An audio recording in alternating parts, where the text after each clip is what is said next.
Olá, pessoas! Eu sou a Daiane Novaes e eu quero contar sobre o que é a CNV, a comunicação não violenta. A CNV é uma técnica de comunicação desenvolvida na década de 60 nos Estados Unidos pelo psicólogo e orientador social Marshall Rosenberg. Assim que os movimentos dos direitos civis derrubaram a segregação racial, as escolas passaram a fazer a união das pessoas em sua diversidade. Então, geraram muitos conflitos porque por mais que a segregação foi tirada, a semente do preconceito permaneceu na cabeça de muitos. Infelizmente, isso ainda acontece na nossa sociedade, o preconceito em algumas atitudes e até em questão de oportunidade. Então, Marshall ele desenvolveu essa técnica para que os jovens, assim que acontecessem os conflitos, pudessem conversar e se entender. A comunicação não violenta ela é baseada na empatia e também em valores comuns para os seres humanos. Respeito, imparcialidade e liberdade são alguns deles. A comunicação na prática, voltada para não violência e cultura de paz, quando a gente fala de cultura de paz, a gente está falando de ações onde não gerem violência nem dor para o outro, que está voltada apenas à inclusão, ao desfrute da nossa diversidade. Mais do que a inclusão, o respeito da diversidade, a própria valorização dela. Eu não sei de quem é essa frase, se alguém souber, pode colocar aí, mas a valorização, ela é diferente da inclusão. A inclusão é convidar para a festa e a valorização é chamar para dançar.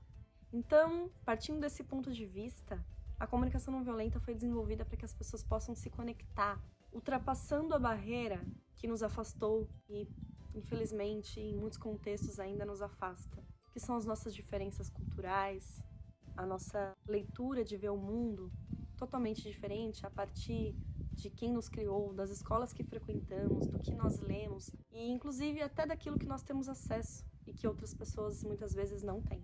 Na prática, a CNV é uma estrutura que você vai utilizar quando for falar com alguém. Você já teve aquela sensação de ir falar com alguém para resolver um conflito, um mal-entendido que rolou e quando foi tentar falar com a pessoa, piorou a situação? Provavelmente tem algum fio de violência no seu discurso, mesmo que inconsciente ou consciente. Isso acontece, A comunicação não violenta ela foi feita para unir, para que as pessoas consigam se entender de verdade. E assim, os frutos desse florescer é justamente relações genuínas, verdadeiras e até duradouras, onde se trabalha bastante a confiança, a entrega segura, onde a gente pode se entregar e não se machucar tanto, como acontece em muitas das nossas relações. A estrutura da CNV basicamente é a observação, o sentimento, a necessidade e um pedido. A observação basicamente é a foto que você tira da situação onde o conflito foi gerado. É importante dizer que a observação ela não vem com análise ou um julgamento. Quando a gente analisa alguma situação, nós já colocamos elementos de nós mesmos, baseado naquilo que a gente acredita que é o certo e o errado, o bom e o ruim, o justo e o injusto. Quando você julga alguém, você está colocando a sua visão como verdade naquilo que aconteceu. Então, quando você for comunicar o que aconteceu para uma pessoa, com elementos de análise, ao invés de a pessoa escutar aquilo que você está falando para que o conflito desfaça, deixe de existir, ela entra no modo defesa e acaba tendo que se defender a partir de acusações inconscientes que você faz para ela. O segundo elemento são os sentimentos. O sentimento é uma coisa abstrata. Pouco a gente consegue desenvolver um significado muito lógico e que atenda a todos. Por exemplo, pessoas com raiva podem chorar, pessoas com raiva podem ficar quietas, pessoas com raiva podem externalizar através do grito. Então, a partir disso, é difícil dizer que o outro está com raiva. Somente o outro pode te dizer aquilo que ele está sentindo. E muitas vezes a gente está totalmente desconectado dos nossos sentimentos. Muitas vezes a gente não entende direito o que a gente está sentindo.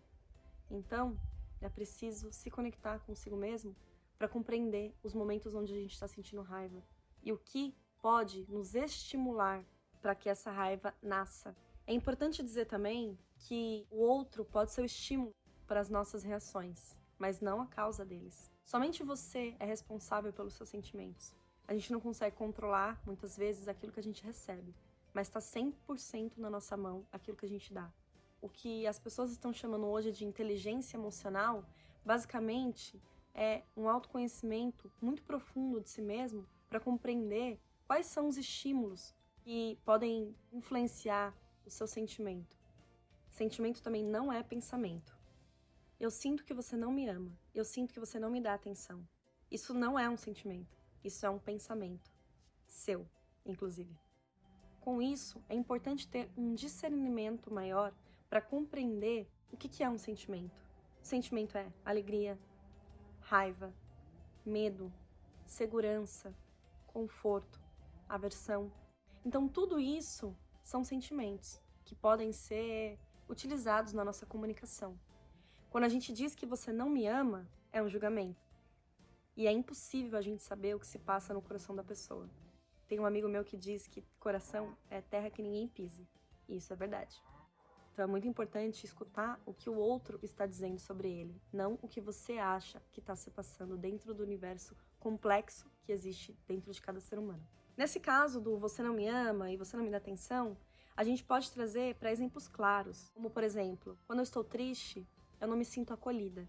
Pode ser um exemplo de você não me ama, porque quando a gente é amado, normalmente acontece um acolhimento quando necessário, porque a pessoa se importa com o seu bem-estar, com a sua dor.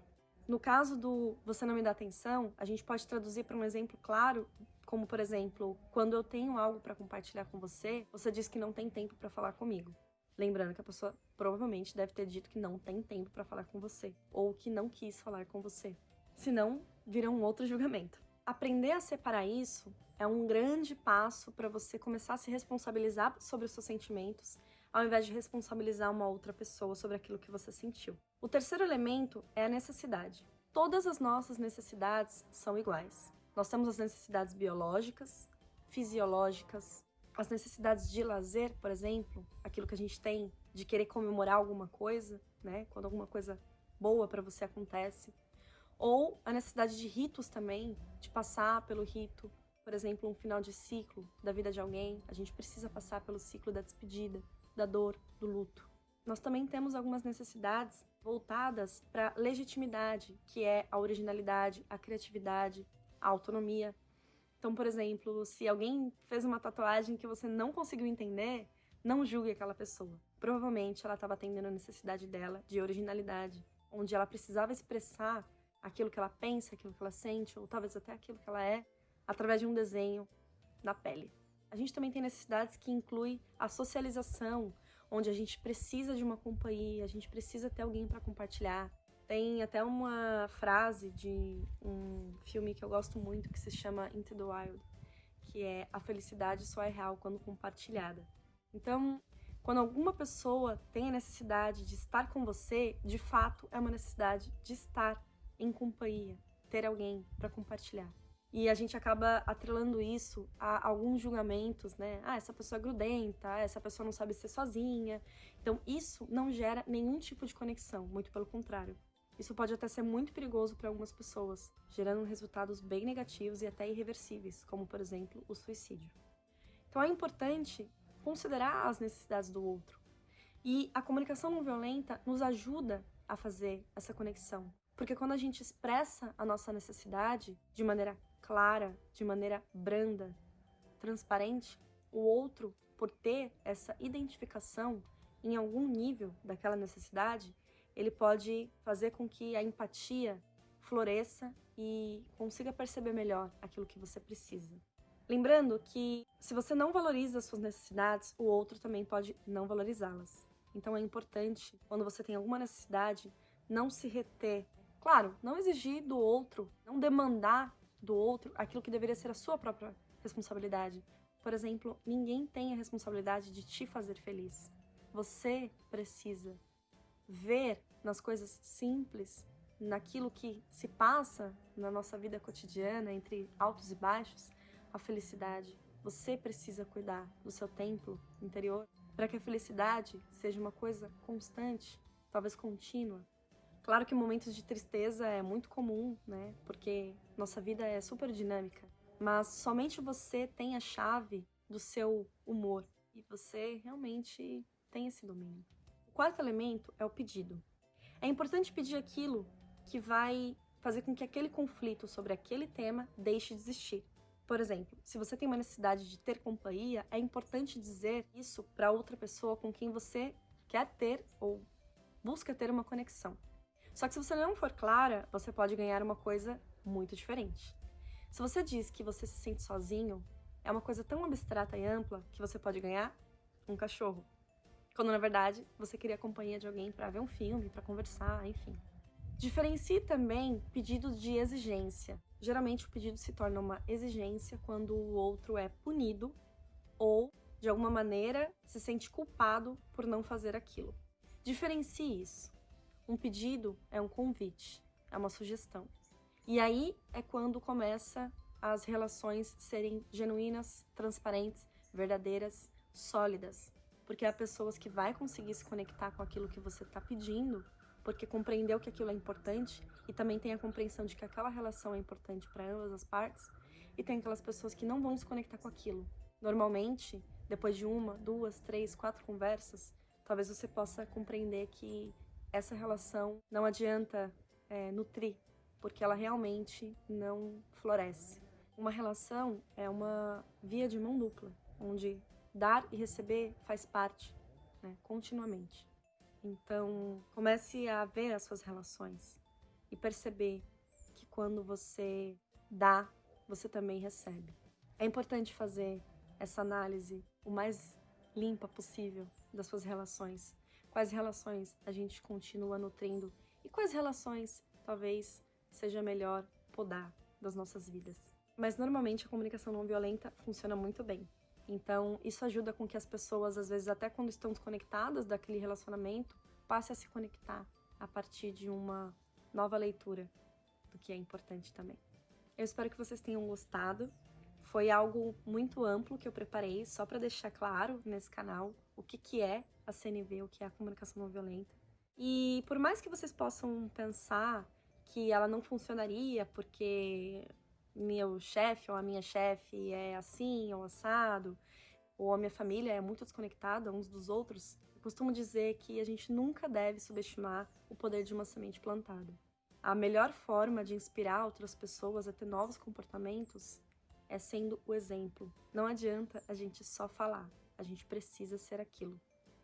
E a gente está em constante mudança, né? Talvez hoje eu sou mais empática do que antes. Talvez eu ainda não seja empática o suficiente, talvez o quanto eu gostaria ou o quanto seja necessário. E eu estou em constante mudança. Então permita-se também fazer essa reforma interna e modificar aquilo que nós somos, para que a gente consiga construir boas relações. E o resultado disso é um mundo melhor. Antes de querer abraçar o mundo, às vezes é importante a gente olhar para dentro. Para ser bem honesta, na maioria das vezes é importante a gente olhar para dentro, porque é onde tudo começa. E essa é só uma técnica que eu convido vocês a testarem. Normalmente, quando a gente tem pessoas que sugerem caminhos diferentes para chegar no mesmo lugar, que é conviver em paz e harmonia com todos e o todo, é só um convite, mas só você pode escolher caminhar por esse caminho. Eu agradeço vocês terem assistido até o final, e se você gostou desse conteúdo, quem sabe compartilhe com alguém. Eu tenho certeza que, se outras pessoas conhecem essa técnica, mais pessoas podem mudar a sua forma de comunicar, gerando conexão e muito mais harmonia. Obrigada!